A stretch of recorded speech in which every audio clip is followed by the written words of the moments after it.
noite.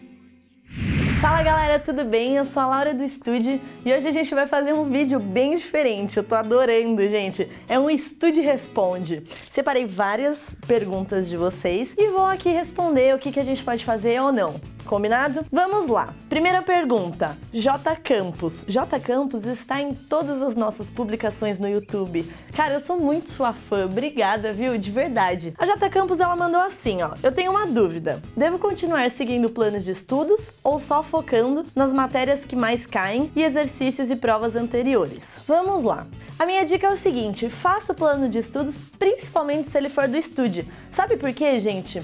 O nosso plano, ele é baseado nas matérias que mais caem.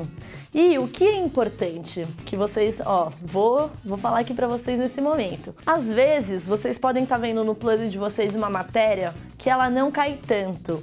Só que ela é pré-requisito pra gente desenvolver alguma matéria um pouco mais complexa, entende? Tipo matemática e física. Você conhece alguns conceitos anteriores para depois mandar muito bem naquelas coisas complicadas. Porque eu sou de humanas, então eu acho que física é complicado. Beijo, Doug.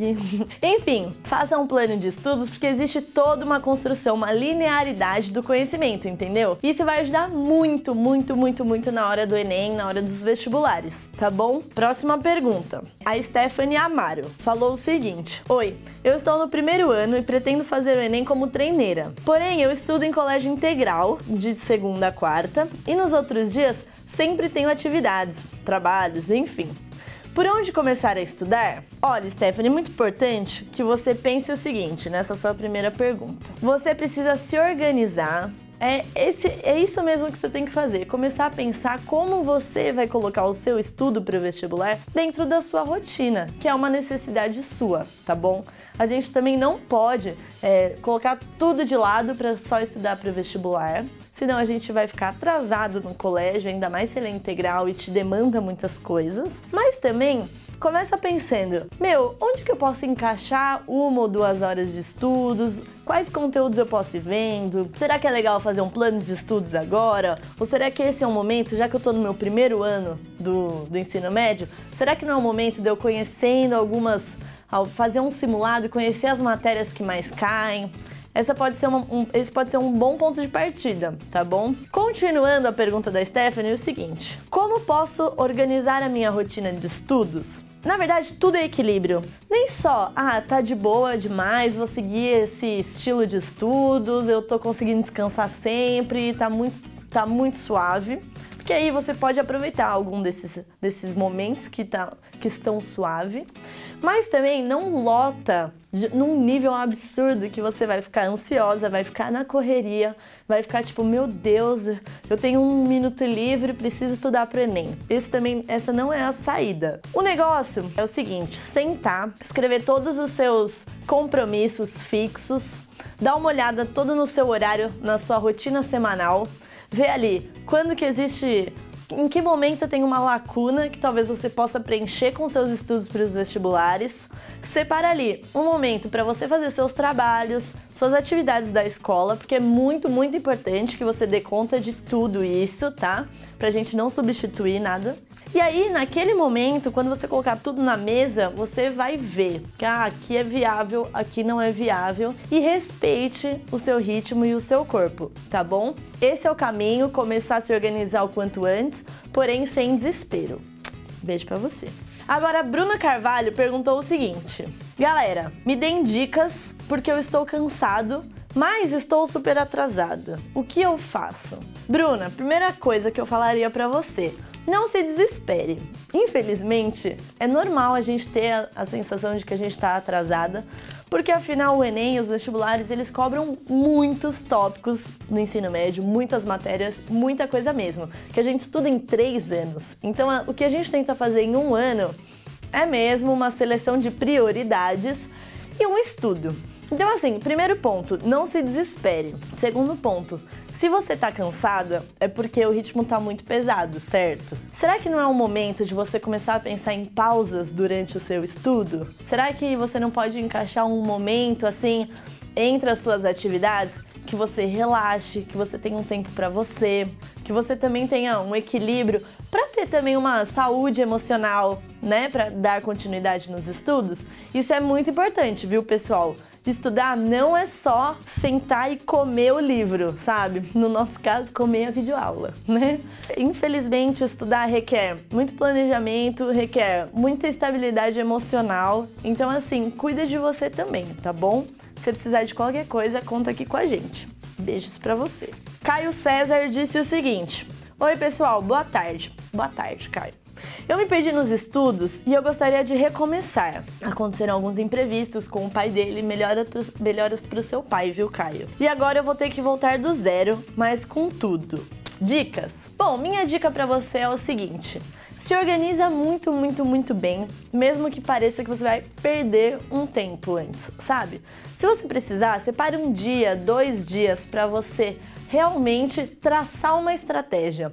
Reconfigura seu plano de estudos, fala exatamente como está a sua rotina agora, faz um cálculo, putz, eu tenho de tal mês a tal mês para estudar, nisso eu preciso estudar isso. Coloca metas, quebra esse grande objetivo em pequenas metas, isso ajuda muito mesmo, porque assim, você vai estar sempre preocupado em, como é que fala, gente? Tô começando a ficar nervosa. Concluir a meta, é assim que fala, né? É isso, né? Tá sempre preocupado em concluir aquela pequena meta. E aí, de passo em passo, você vai ver, de repente, você fez uma maratona. Então, quebre em pequenas metas e vai tranquilo, porque tudo se ajeita e vai dar tudo certo. Esse é o Mindset Sincero. Gostei do seu nome. Vamos lá. O que me deixa mais cansado no Enem, nos vestibulares, são os textos extensos. Isso é verdade. O Enem, ele é marcado por textos longos, complexos e tudo mais. Você lê 2 páginas de perguntas e quando você tá no meio da pergunta, você já esqueceu o começo da pergunta. Estude. Você tem alguma dica para isso? Temos uma dica maravilhosa que nossa produtora que está aqui, ó, Carol, que está me vendo agora e sorrindo, ela que deu, gente. É o seguinte, você tá ali, naquele momento, achou um texto enorme para fazer. Primeira coisa, se você puder, dá uma olhadinha na pergunta antes de ler o texto. Mas outra coisa importante que a Carol falou, grifa essa pergunta. Veja, marque, faça um lembrete exatamente do que aquela pergunta está esperando de você. Porque se você se perder e esquecer, você vai bater o olho ali e vai falar, tá grifado, tá tranquilo, tá suave, tá favorável, né? E aí é assim que seguimos o jogo. Se precisar também, o que você pode fazer? Você tá com muito medo de esquecer, não sei o que lá? Faz uma anotaçãozinha, tá? Mas ó, não precisa perder tempo com isso, é só se a questão estiver muito longa e se você estiver sentindo essa necessidade, tá bom? Porque lembrando, o Enem tem um tempo de prova complicado, então grifar eu acho que é a melhor saída nesse momento. Por fim, a nossa última pergunta, nossa última dúvida é o seguinte, o Kleber perguntou, estude, como vencer o nervosismo? Putz, essa dúvida é complicada, é natural, a gente fica nervoso mesmo antes, né, de fazer um vestibular, nesse momento de estudos, é um ano muito decisivo para a nossa vida, a gente tem que tomar algumas decisões, isso pressiona, sempre tem uma pressão externa também do que as pessoas vão pensar, se a gente vai corresponder ao desejo dos nossos pais, dos nossos familiares, mas sinceramente, esse é o momento de você olhar para você mesmo, se acalmar e pensar assim, vai dar tudo certo. E vai mesmo, gente, eu realmente acho que vai dar tudo certo. Se você quiser uma dica prática de como controlar esse nervosismo, eu acho que fazer simulados é uma boa. Porque aí você vai treinando aquela atmosfera de prova, vai vendo qual é o tempo que você tem disponível, vai pensando assim, aqui, putz, fiz tal coisa, não rolou muito bem. Se eu tivesse durante a prova, isso ia me gerar ansiedade, isso ia me dar um pouco de nervosismo. Então você já vai percebendo algumas coisinhas que você antecipa e você já pensa, como que eu resolvo isso? Se o meu tempo de prova tá um pouco devagar, então vamos treinar o tempo de prova. Ou não, se eu fiquei meio desesperado com as perguntas, vamos com calma, vamos ler tranquilamente, pensar exatamente o que isso significa, o que tá me perguntando, grifar e falar, não, tá tranquilo, é isso aqui. Gente, a arte de estudar, ela é muito complexa, cada pessoa é diferente. Essas são algumas dicas. Não significa que se você fizer diferente tá errado ou não é bom, viu? Não tem nada disso. A gente aqui no estúdio costuma falar que cada pessoa ela é muito única e a gente tem que saber exatamente o que é bom pra gente. Putz, gente, quase que eu esqueci aqui uma última pergunta. Ó, o Gabriel ia me matar. Ele perguntou o seguinte: quando vocês vão postar a correção do Enem 2017? Poxa, Gabs, já tá no site. Ó, é o seguinte, mudou um pouquinho de posição, é natural essa dúvida, a gente tá recebendo bastante, inclusive, brincadeiras à parte, tá? Gabriel, é o seguinte, entra lá no Estude e vai na área de provas. E aí as questões estão lá com resolução, tá bom? Se vocês precisarem de qualquer coisa, mandem pra gente, mandem dúvidas, comentários, a gente gosta muito de fazer parte da vida de vocês e a gente quer cada vez mais produzir conteúdos, dar dicas e ajudar pra vocês chegarem estralando no Enem, tá bom? Super beijo pra vocês, gente, e até a próxima!